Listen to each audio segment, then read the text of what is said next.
Hello boys, in this video we are going to be discussing the topic of masculinity. This is a great topic, but it's a confused topic. A lot of you guys that ask the question, what makes a high value masculine man? Instantly you probably think of guys in the red pill space, beating the chest. I'm the fucking man, I love to dominate women, I'm such a good fighter, I'm great with girls. Anyone that has to vocalize how competent they are in different areas of life, talk about how strong they are, how good they are with girls, it's often the opposite case. And these guys who have to do this to show how masculine they are, it often comes from a place of insecurity. I've seen this a lot of in my life around guys I've been around in networking groups. Often the guys that have to say how competent they are in fighting or with girls.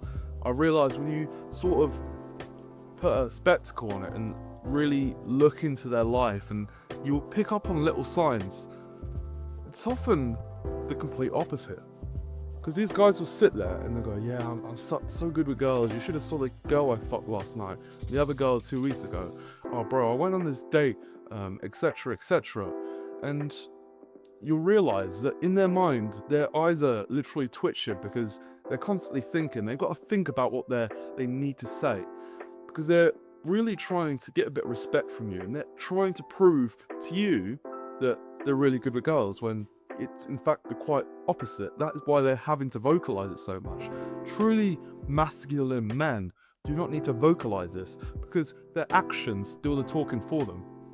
So that is what masculinity is not. It's not about beating your chest, shouting, I'm the fucking man. It's quite the opposite. So what is a masculine guy? And this isn't helpful, but it would look very different to different people. But in general, it comes down to, sorry guys, I'm reading notes, having integrity, competence, in a range of different areas in life. I'm going to break them down, but it will look different to different people, because we all live different lifestyles. This channel is not about you guys following what I do. I don't expect you guys just to start playing piano, learning French, learning about British history, learning about philosophy just because I do. Like, bro, if you're into fucking football, I'm not too much into football, bro, that's your thing. Like, you should excel in that, but I excel in my things. But this whole channel is about applying these like well-researched, well-documented ideas and pieces of advice ensuring life, because we're all different people. And that's the issue with this world. Everyone follows this exact same checklist that they've saw 5 years ago, and everyone's turning out to be the same as that guy. So it's about integrity, it's about competence, and it's about strength in a number of different areas. And I've broken these down into 5 different things. Number 1 is socially. You need to really be competent in social settings, and this looks very different, of course. One thing which makes a very masculine guy, being a leader. He doesn't, again, it's not about saying I'm the leader, I'm the boss. It is about showing up into a room and everyone instantly looks at you and they smiles. It's about being a good decision maker. And really, if you in your heart feel like you're right, you should vocalize that. That's what being a good leader is about. It's not about just sitting there in the corner letting all your boys argue it out. It's about just being vocal and sort of trying to take the lead from time to time. This is especially important in dating, especially like with the girls that I like to spend time with. Like, a lot of them don't want to make the decisions. They'd rather that I go ahead, pick the restaurant, I pick them up in my car, and I take the lead. And that's the dynamic I like, and that's the dynamic most girls that I date like as well. And it's very much about sticking with your values, guys. If you don't think something's right, if someone says something in a social setting that you don't like, you need to make your boundaries known. It's not about embarrassing the person who maybe made a blunder in front of the whole group. Usually if someone upsets me or pisses me off a little bit or disrespects me a certain way, depending on the setting, if they're obviously quite literally trying to disrespect me and embarrass me without it being a joke, I will happily vocalize that in front of the entire group. But if someone maybe mentions something about like a girl I dated recently, and he probably didn't know that I didn't really want anyone to know about that, just an example, I'll probably take them out of the way and just say, look, mate, I'd rather we didn't speak about this. I haven't mentioned it to the boys yet, so if you could just stop talking about that, I'd appreciate it. It's not about being a dick about it. And socially is also about looks, guys. I really want to get quite deep into fashion in this channel. It's actually an area I dress really well. I wear suits every day. I wear polos.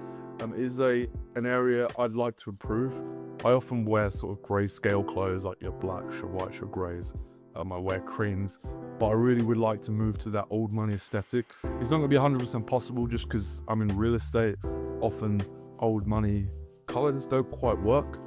But when it comes to my casual dress, I would really like to improve that area of my life.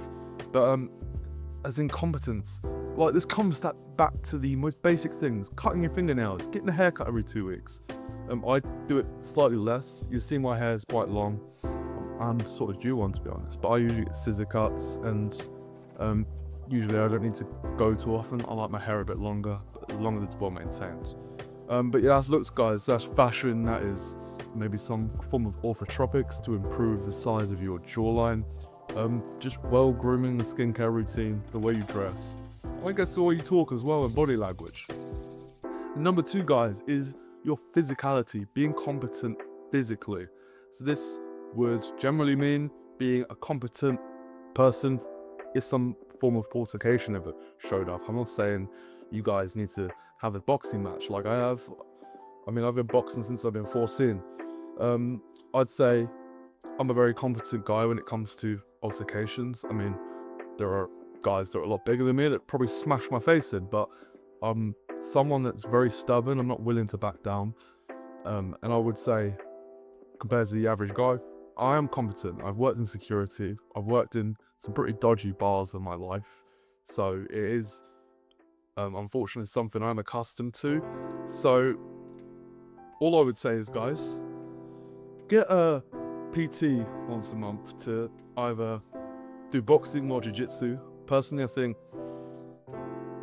I mean, it doesn't matter, boys, as long as you're sort of confident, because it could go either way. I would say you need to balance the two. Maybe MMA is the best thing if you don't want to take it too seriously. But generally, when things go on the ground, jiu-jitsu is fantastic. But if I was to weigh up boxing and jiu-jitsu, I could make a whole video on this.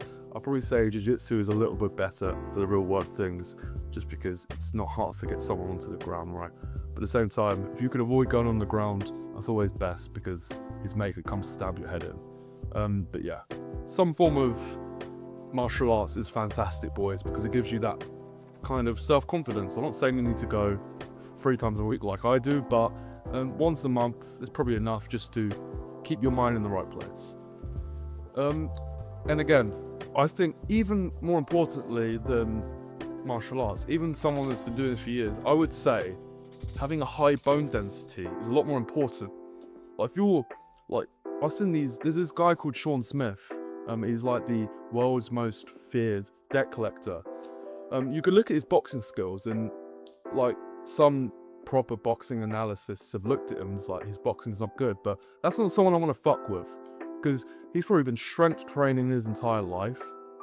Although he's not the best boxer, he can pack a punch, and like as soon as he hits you, you're down, and that's because he's been like weight training for so many years. He's got huge bones, huge muscles.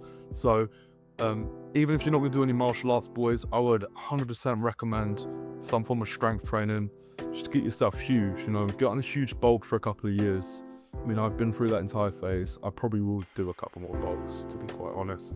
But yeah, weight training, it just makes you competent, guys. And also, you want a nice, big, sexy physique at the same time. So definitely weight training. Also, eating extremely clean is very important as well. Don't eat like a pig. Don't eat like a child. You don't eat sweets all the time. Just eat meat, sweet potatoes, I've made a whole video on this, guys. But physically, competence, guys. Now we have being a provider. Being a provider, this doesn't mean just keep your wife in the kitchen and you go out to work every day. Like, your relationship dynamic is very personal. There's no textbook way to do it. There are things I value in a relationship that you might not. But by being a provider, I mean, it could mean I think as a man, you need to provide for your family. Make sure there's food on the table for your kids. Make sure you're being a teacher to your children. Providing in so many different ways, guys. It means paying for the check. Like if your boys are ever struggling, making sure you're providing them with the resources they need to sort of improve and be the guys they're supposed to be. So that's what I might mean by being a provider. Also, this is really overlooked, and that is general competence. Although I'm a really clean guy, I have a skincare routine, which most guys don't. Although I'm like always tidy, I'm working in an office, behind a laptop all day, I dress really well. I also am not afraid to get my hands dirty, you know? I've worked as a chef, I go camping, I go fishing, I do all these masculine things. And yeah, that's what I mean by general competence. Being able to change a bike tire or being able to catch a fish, things like this. I think every guy should know how to change the wheel on their mum's car, you know? General competence. And finally, we have emotional competence. Not only being able to deal with your own emotions, this should come naturally to you as a man if you cut out things like porn, junk food and social media, because it's what you're meant to do as a man. Like your body, your brain is literally wired to do this. But you need to be emotionally competent. You need to be, when things aren't going your way, when you've just had £1,000 leave your account, you don't have any money, you need to just breathe, be stoic, don't let it affect the people around you. You've probably been there. I've been there myself, where I've given people a hard time because I've not been happy. And sometimes we slip, boys. But generally, you need to be a man who can be emotionally present. And that's what I mean by emotional competence. And to the point where if your woman is upset about something, I mean, being a fucking mother's hard, boys. Like, I've got a 2-year-old sister and my mum has to get up 5 times in the night sometimes. I'm just thinking, that's hard. I know I have it hard with like business and stuff, getting shouted at on the phone, and like financial stress, and getting up at 5 in the morning for the gym.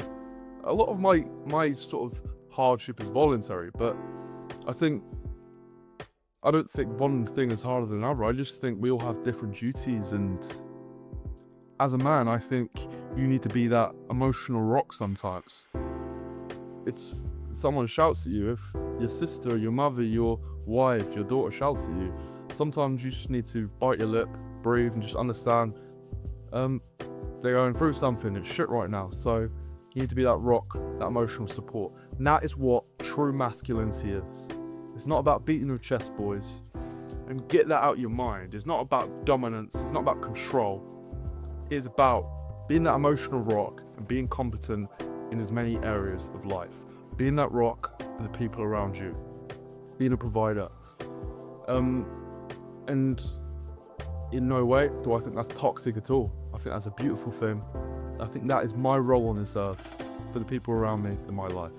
If you've got any questions on that, boys, feel free to reach out to me. If you haven't already, leave a subscribe, and I really do hope you boys enjoyed this one. Thank you very much.